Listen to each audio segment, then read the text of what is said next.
हमदानी साहब की बारगाह के मैं अंदर मुल्तमिसों की हवाएं और अकल जहां अभी नहीं बेटा, ये आगे आखिर में पड़ेगी। ये दाते पूरा मुकाबला अब वही सब होगा, फिर वो कारी को पड़ेगा। ये आजकल मैं बता दूं, जिसको थोड़ी सी छूट दे दो ना, वो बहुत बड़ा सलाखाना देता है।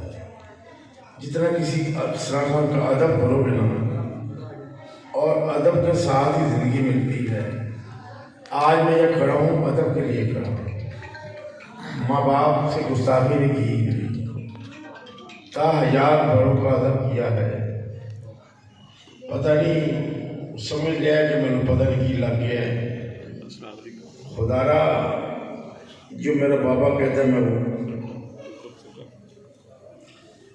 मैं शायद नैत की बात करता हूँ, जो मुझे हुक्म अंदर से मिलता है मैं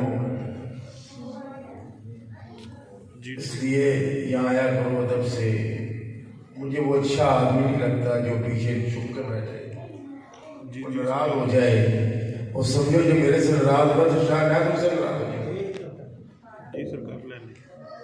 मैं उनका कुत्ता हूँ ना।